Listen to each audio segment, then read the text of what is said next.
Hey, hello friends, hope you're doing good. We'll discuss an interesting topic in this video. There is a person who earns 12 lakh Ctc per annum.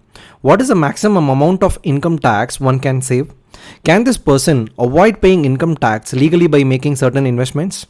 Yes, it is possible. Many people think it is not really possible, but putting your money in the right investments and in the right expenses, one can actually save a lot of money from paying income taxes. And let us look at it how one can do it in this video. Please watch it till the end. Before we get started, a brief disclaimer: we are not tax experts. Please do your own research or consult another expert. Now, let's get to the example. There is a person, Ramesh, who works in a software company in Bangalore. Let's say Ramesh earns 12 lakh CTC, that is cost to the company, per annum. And this is how Ramesh's compensation structure goes. He earns a basic of 6 lakh rupees, a HRA of 3 lakh rupees. Ramesh negotiates for a leave travel allowance of 20,000 per year, and also he asks for a meal coupon of 10,000 rupees per year.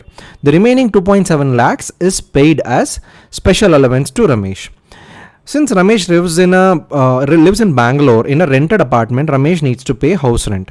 And let's say Ramesh pays 25,000 rupees per month for a 2 BHK apartment in Bangalore. Now, Ramesh needs to make a few crucial decisions to save income tax. What is the first decision? The first decision is the choice of the income tax regime. Ramesh looks at both old tax regime and new tax regime. Ramesh sees that the slab rates in new tax regime is actually lower than old tax regime, but there are no deductions or exemptions that are allowed in the new tax regime, whereas your old tax regime has a lot of exemptions and deductions. Hence, straight away Ramesh chooses old tax regime instead of new tax regime. Now the second decision, investments. Ramesh decides to make some important investments, and some of those are the following. Ramesh decides to invest through his employer, that is the place where he works, in number 1, employee provident fund, and number 2, national pension system. As many of you would know, it has two parts. One is the employee contribution, the other is the employer contribution. We have discussed that in detail in our other videos. EPF, Employee Provident Fund, Ramesh contributes 12% of basic as employee contribution and 12% as employer contribution is contributed on behalf of the employer. And national pension system, in a tier 1 account, 10% of basic is contributed towards employee contribution and employer contribution each. If you look at the returns, EPF currently earns 8.5% guaranteed return, while NPS return varies, which is a medium to high risk item since it's invested in debt funds and market linked instruments. So let's assume that it gets around 9 to 10% of return, which is not really guaranteed. In addition to these two investments, Ramesh decides to invest in PPF for 6,000 rupees per month, which is around 72,000 per annum. It can also be considered as a ELSS investment. This is, for example, you have taken as PPF. Now, PPF also gives a guaranteed return of 7.1% per annum. Now let us look at the total investments made by Ramesh. In EPF, there is a 12% of basic in employee contribution and in employer contribution, which amounts to 12% of 6 lakhs, which is 72,000, and here 72,000, a total of 1.44 lakhs in EPF, 10% of basic in national pension system, so 10% here and 10% here, a total of 1.2 lakhs, and PPF monthly 6,000 rupees amounting to 72,000 rupees, a total of 3,36,000 is being invested by Ramesh. Now the third decision of Ramesh.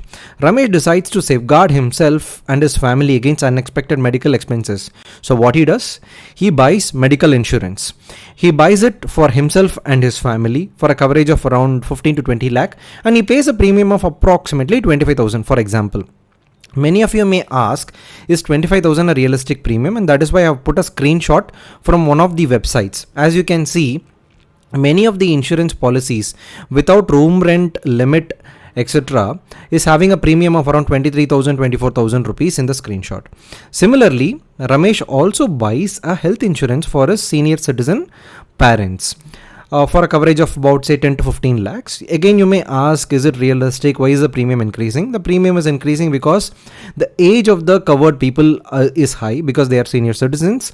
And there is another screenshot I have taken from the same website where you can see for a coverage amount of 12.5 lakhs, approximately the premium is around 50,000. You can also see the room rent limit. There is no room rent limit, and there is a 3-year waiting period for pre-existing illness, which is very normal. Right now, the fourth decision of Ramesh is to ask for a specific salary structure.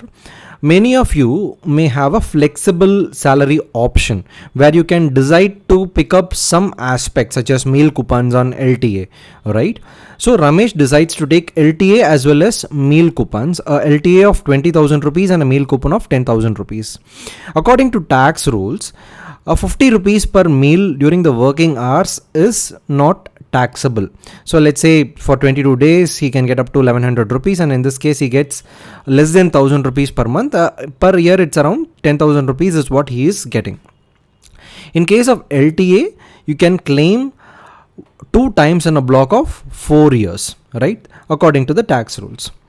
Okay, so Ramesh has made all the 4 decisions. Now let us come to calculating the net taxable income and income tax of Ramesh. Let's first understand the principle. How do we calculate net taxable income and income tax? First, from the total gross salary or CTC, we will remove the exemptions like HRA and LTA. And then we add additional income sources, let's say from interest from deposits, dividends, etc. And we get the gross taxable income, and finally we remove the deductions. For example, the ATC deductions, the ATE deductions. ATC deductions, you can invest in PPF, EPF, NPS, ELSS, etc. In case of ATD, if you're having a medical insurance, again you can reduce it from your taxable income. And ATE, if you're having an educational loan. So now the net taxable income is computed by subtracting the deductions and exemptions from the total taxable income. Now let us calculate the income tax for Ramesh, and let's start with calculating the total exemptions. The most important exemption is the HRA exemption. As you can see, Ramesh pays a 25,000 rupees rent per month. But it does not mean the entire 25,000 rupees per month, which is 3 lakh per year, is totally exempted. To calculate the actual HRA exemption, you'll have to find out 3 different calculations, and you'll have to apply a least of 3 rule. And what are those 3? The first thing is the actual house rent allowance paid by the employer. The second one is 40% of the employee's basic salary. In case of metros, it is 50%. And the last one is the actual house rent paid minus 10% of basic. Now you have all the data to compute this. The actual house rent allowance paid, as you can see here, it is 3 lakhs. And second, 40% of basic, 40% of 6 lakhs is 2,40,000. And finally, the actual house rent paid, which is 3 lakh minus 10% of 6 lakh rupees, which is the basic. So 60,000, 3 lakh minus 60,000, which is 2.4 lakhs. Now, what is the least of all the 3? This is also 2.4 lakhs and this is also 2.4 lakhs, right? So the total HRA exemption for Ramesh is 2.4 lakhs.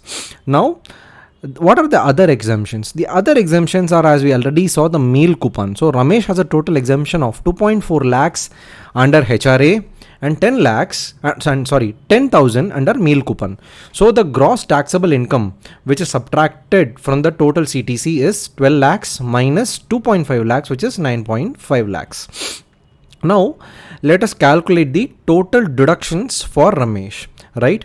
The first thing is the standard deduction, as he has taken the old tax regime, which comes under section 16(1)(a). The next one is the PPF investment, 72,000 rupees, which comes under section ATC. Then the employee contribution in EPF and NPS, which comes under ATC, and NPS comes under ATC plus CCD 1B. So the total deductions, as you can see here, is in PPF 72,000, in EPF 72,000, which is 1,44,000, plus 60,000 in NPS, which totals to 2,04,000. Under ATC, you will have a deduction of around 1.5 lakhs. Under CCD 1B, which is exclusive for NPS, you will have an addition of 50,000. And in this case, Ramesh can get a total deduction of 2 lakh out of the 2.04 lakhs. Right?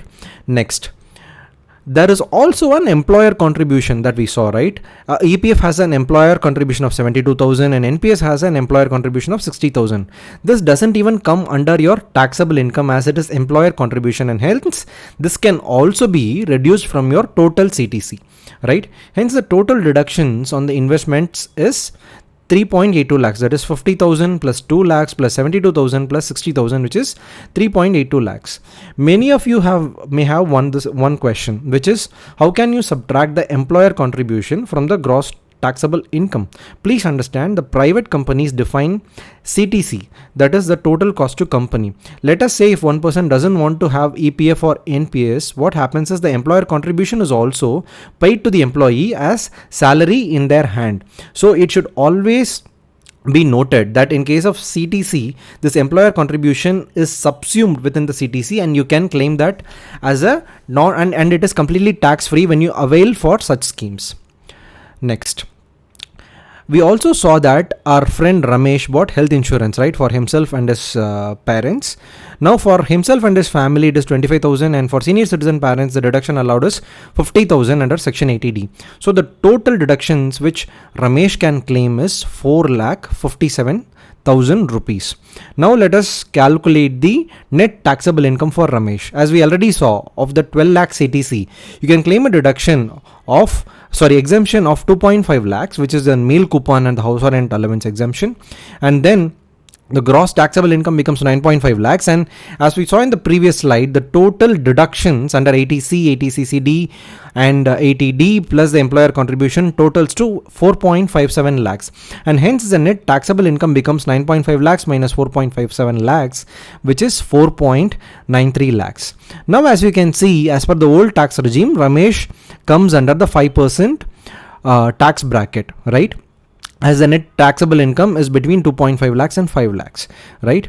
Many of you may think that Ramesh will have to pay 5% tax, but as per 87A section, if the net taxable income is less than 5 lakhs, the income tax levied is actually returned as a rebate. Hence, this 12,150 rupees, which is 5% of the 4.93 lakhs, is returned as rebate, and hence Ramesh need not pay any income tax, but Ramesh needs to file income tax returns to claim this rebate, right? Now I hope you understood that with 12 lakhs CTC, Ramesh, by making smart investments, has avoided from paying income tax. Now, many of you may question that is it really practical to save so much amount of money in EPF, NPS and PPF? For that, I have actually put out an illustration to show that even after so much of deductions, how much of money remains in Ramesh's hand for rest of the expenses.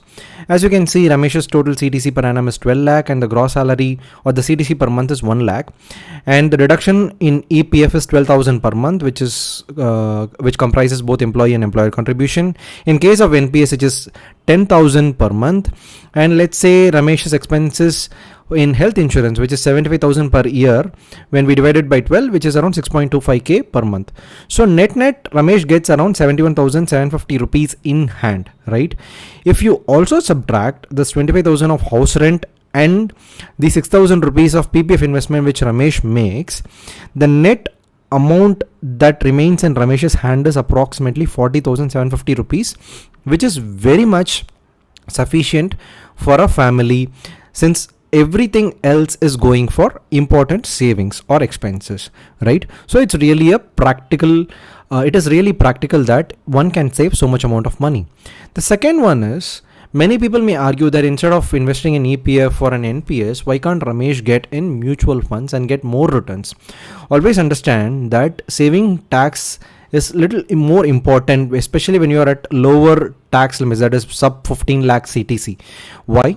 Because if you want to really invest 1 lakh in a mutual fund, right, and if you are in 30% tax bracket, you will have to earn approximately 1.45 lakhs, right, of which for approximately 45,000 rupees goes for your income tax, which is 30%, and only you get to invest 1 lakh rupees, right? I'll illustrate this with an example which we have discussed in one of our earlier videos. Let's say there is a person, Suresh, who wants to invest in a mutual fund with 10% return, and Suresh decides to keep 1.5 lakh from his salary, right, pre-tax salary, right, for yearly investments.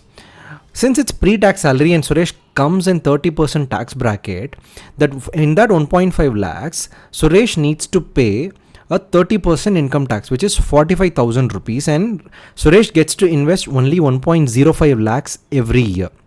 Whereas, if in case of Ramesh decides to invest in EPF, which can be considered under ATC, right? And hence, Ramesh need not pay any tax on this 1.5 lakh of investment, and every year Ramesh can actually invest 1.5 lakhs instead of 1.05 lakhs, right? So like Suresh.